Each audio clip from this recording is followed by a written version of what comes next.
Mechanics cinema చూసారా? Mechanic cinema చూసాను ఇప్పుడే థియేటర్ నుంచి బయటకు వస్తున్నా.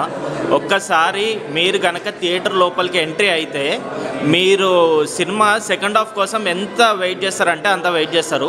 సెకండ్ హాఫ్ మీరు కంప్లీట్గా చూసిన తర్వాత ఒక్కసారి మీరు క్లాప్స్ కొట్టకుండా థియేటర్లో నుంచి బయటకైతే అసలు రారు. థియేటర్లో నుంచి క్లాప్స్ కొట్టుకుంటేనే బయటకు వస్తుంది. హీరోయిన్ యాక్టింగ్ కానీ, హీరో యాక్టింగ్ కానీ, హీరోకి ఫస్ట్ సినిమా అయినా కానీ సూపర్బ్ యాక్టింగ్ చేసిండు. డ్యాన్స్ కానివ్వండి, డ్యాన్స్ వేணுమా డ్యాన్స్ ఇరుకు, సౌండ్ వేணுమా సౌండ్ ఇరుకు, డైలాగ్ వేணுమా డైలాగ్ ఇరుకు, నీకు ఏది కావాలంటే అది మొత్తం ఇరికిపోయినాయి. డైరెక్టర్ కూడా సెకండ్ హాఫ్ చాలా బాగా తీసిండు. సినిమాకి మీరు రండి, థియేటర్కి రండి, వచ్చిన తర్వాతనే రివ్యూ ఇవ్వండి. అది నెగిటివ్ అయినా కానివ్వండి, పాజిటివ్ అయినా కానివ్వండి.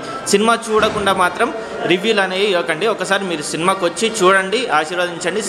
సినిమా మాత్రం ఎక్సలెంట్ ఉంది, బాగుంది. అంటే ఈ షోతో గ్రాఫ్ చేంజ్ అయ్యే అవకాశం ఈజీగా పెరుగుతుందండి. ఎందుకంటే ఇవన్నీ ఇప్పుడు మీరు బుక్ మై షోలో చూసుకుంటే 5 థియేటర్స్ ఉన్నాయి. మార్నింగ్ షోస్ ఇచ్చాడు, ఇప్పుడు అన్నీ కూడా హౌస్ఫుల్ అయిపోయాయి. మీకు ఇంకా ఇప్పుడు ఇవి చూసుకుంటే ఆటోమేటిక్గా థియేటర్ నెక్స్ట్ షోస్ కూడా అల్టిమేట్గా ఓపెన్ చేస్తాడు. Okay, thank you.